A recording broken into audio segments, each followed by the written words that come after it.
The submission phase for the BrickLink Designer Program Series 11 is now over, but next week on Monday, May 11, the crowd support starts and we get to look at, I don't know, 500, 600, maybe 700 new sets.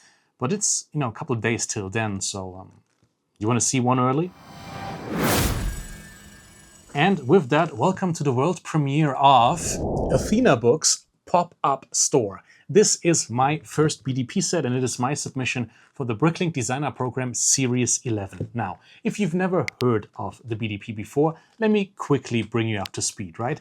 Basically, Lego and BrickLink, Lego now owns BrickLink. BrickLink is a platform where you can buy and sell Lego parts. They have a designer program as well, but it's for fan designers. It's not for Lego designers. So people like me, people like you, we can submit designs and then people, you and me, fans, the crowd, will vote for certain sets and eventually 5 winners per series will be chosen and they then actually become real Lego sets you can buy. I say you can buy, you can pre-order them, right? And if, we hit a certain threshold with every set, so far that's always worked out, then the set gets made and a minimum of 10,000 units will be actually produced and then later on shipped. There used to be a hard cap of 30,000 units per set per series, but now it's just 150,000 units per series in general, no matter the distribution. I decided to take part this season with my own design because my coverage of the BDP program has been successful on the channel, I would say, at least for the very highly sought after categories like a castle, for example. A castle video on the BDP usually does well. So I decided, you know what, instead of just criticizing all of my colleagues, all of the people who make these awesome sets, maybe I should go through the process myself, find out more about it, and then have an easier time actually saying stuff about these sets and about the pitfalls, things that maybe I would like to criticize. I find it hard to criticize something that I haven't experienced myself. So now I actually can tell you a lot more about the BrickLink Designer Program in general. But I feel like the technical side of this should probably be its own video, so put it down in the comments. Do you want a how to submit a set, how to design a set for the BrickLink Designer Program and then submit it to the contest? But let's go back to my set. This is the cover shot, the hero shot for Athena Books Pop-Up Store. This is the first image you would see when you scroll through the entire submission list on BrickLink for the Series 11. I decided I wanted more than just one hero shot, so I decided to put in a couple more. This is my hero shot for the actual bookcase. I'll talk a little bit more about how I ended up designing this set specifically in a second. But this is where you see both characters. You get 2 minifigs, 2 actual minifigs with the set, and then there's a statue minifig on top. We'll talk about that in a second. I wanted a customer down below and the shopkeeper, her name is Athena, and she's sitting down enjoying her break and reading a book. What else would she be doing? If we go further, this is the next picture on the list. I wanted a hero shot of this staircase as well because I think it looks really good. I do think that I designed this well. Obviously, I'm not the first person to do stairs like that, but I haven't seen them done exactly like that before. And I had a good time designing this. I had a good time building this in real life. There is a prototype I did. I'll show you that in a second. We'll go through the entire submission pictures once, and then I'll talk a little bit more about the rest of that. I was very pleasantly surprised when I found this printed part. That clock is a fantastic part, and it was luckily part of the palette for season 11, so obviously I had to integrate that. If we go further still, this is the hero shot from the back. Obviously, I wanted to create a model that looks good 360, and I decided, you know what, we have this wall, why don't we put a couple of flowers on there? Why don't we put a butterfly on there? If you see, there's a little squirrel down there as well. There is an acorn up in the roof as well, just, for the squirrel to get some kind of storytelling there. We have a bird here, a nesting bird, his partner or her partner, I'm not sure. They sit on the opposite side of the building.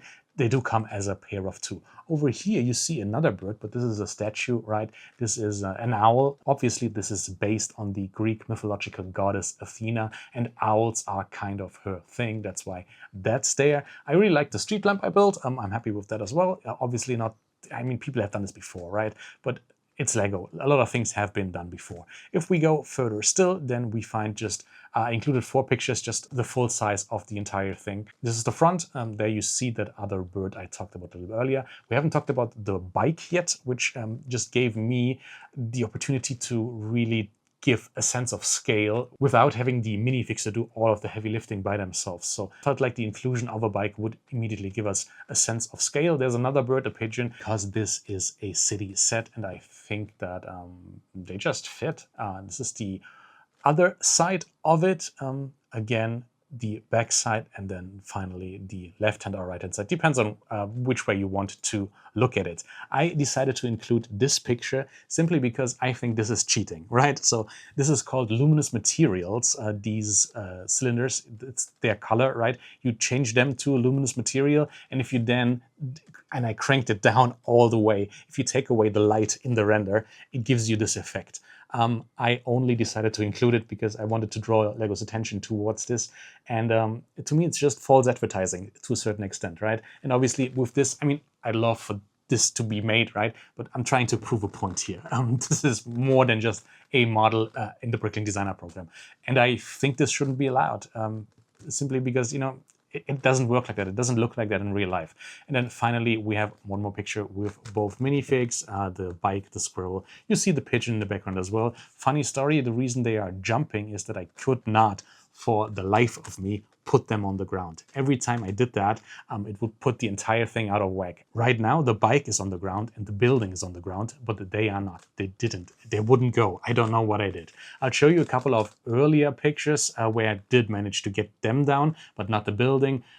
Yeah, it's a mess. But I guess you want to see what it looks like in real life, right? Because I have built a prototype, and here you go.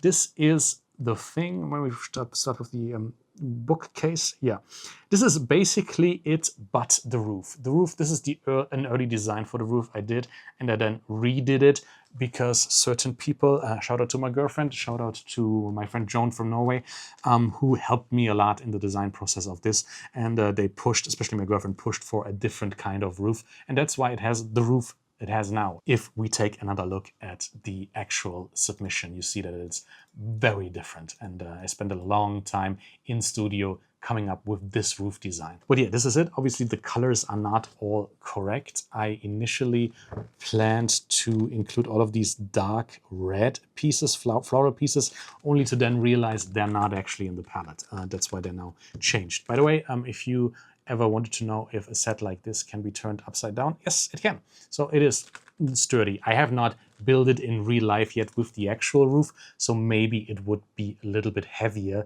if I had the actual roof on. But the rest of it is perfectly sturdy, right?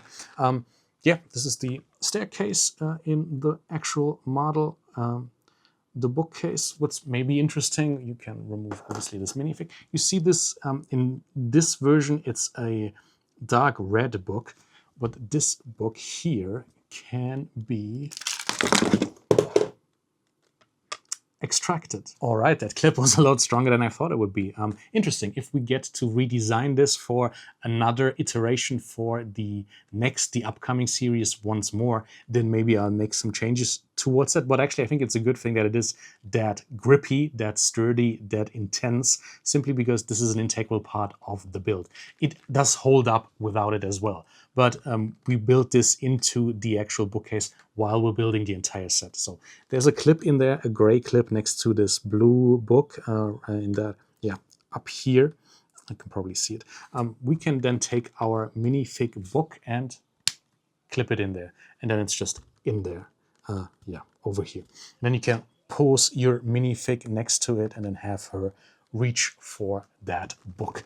That's why I did it like that. Over here in Central Europe, we have a lot of phone booths, and a lot of them have been converted recently to not mobile libraries, but libraries. Just, you know, where you can go, take a book, leave a book. That's basically the concept. I don't know if the US has something like that as well, but that's what I initially wanted to create. I thought I was going to design something like the red phone booth that was a LEGO Ideas set, which retired a couple of years ago. But I then very quickly realized that a minifig scale phone booth does not give me enough space inside to put books in, especially not wrap them around the corner. Initially, I came up with a design for a bookshelf case that was just going to be diagonal from here to over here, but it just didn't look as good and didn't really work with the rest of the shape. I very much off rip wanted a staircase like this, then leading up to the top of a phone booth and then have a reading spot up there. But then I realized, okay, I'm gonna get rid of the phone booth. I want a bookshelf down here. Built the diagonal one, didn't look right, tried a lot of different iterations, went through a lot of iterations to then come up with the bookshelf that is the final design. And from there on, it was actually a pretty straightforward design process. It took me a total of like a week. I luckily had a week off, so it was 40 hours, something like that. If you ever wonder how much time goes into something like that. If I had to do it all over again, and maybe I will have to, right? You need to reiterate on your design if you want to submit it again. I'd probably spend more time on the base.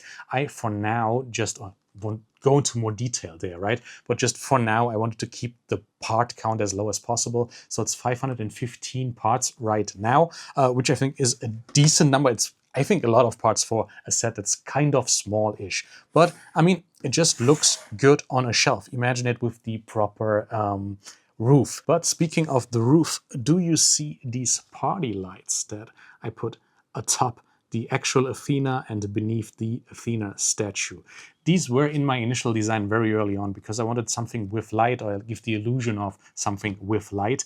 I then realized when I only started doing it in studio after I had this prototype done, right?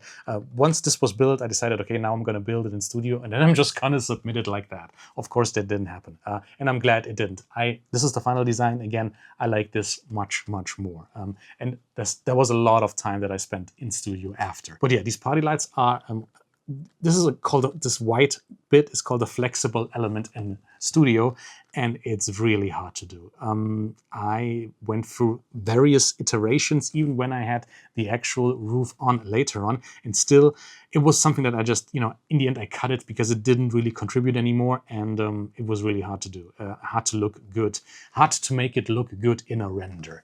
And I think the renders have come out looking pretty good. I'm really happy with that. I especially very much like the gold accents on parts of Athena's helmet and the spear and the roof version over here, right? Imagine this is copper, it's now been oxidated, it's now sand green looking, and all of the golden elements. I'm very happy with the final design and the storytelling. You have this shopkeeper Athena in the middle here. I needed a way for potential customers to pay her. That's why she has a smartphone over there. And obviously, if you're freelancing and working all day, you need some coffee. That's why I got her this to-go cup over there. The customer, I gave her, I spent a long time with her. This is not the final hair color. The final hair color will be black, simply because this part is not available in studio. Again, if you want a studio video, I can make that video. There are a lot of, it's harder than you think it is, designing a Lego set for the BrickLink Designer Program. Obviously, the design process is hard, but then the software has certain pitfalls.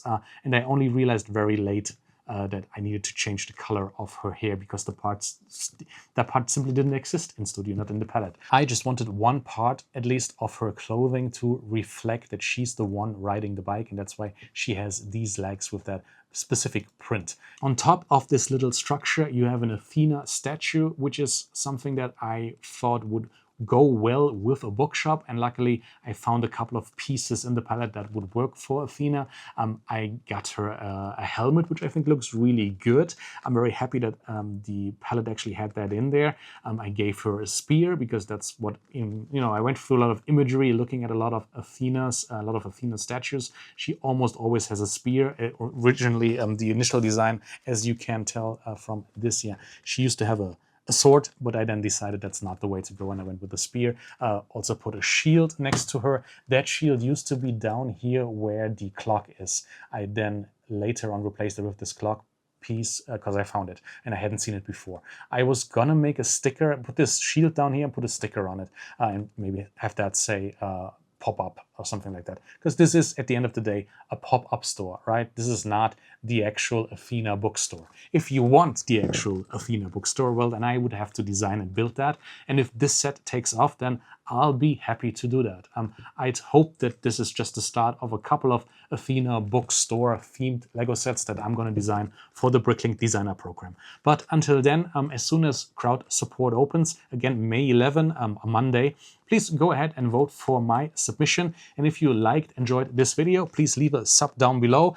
Tell me, are you excited about the next series of the BrickLink Designer Program? And I'll see you all very soon. Bye-bye. Welcome to my ant card. This is just a hangout. Yeah, I'm a crank that shit. Bro, that's so damn loud. It's nothing but a little intermission. Enjoy these soothing bars of utter indecision. Buddy people, you can trust me. It's an ant card. I know all those fire jokes and get you saying hard. It's an ant card. This shit ain't some voodoo, bro. I know you want to stay, but it's time for you to go.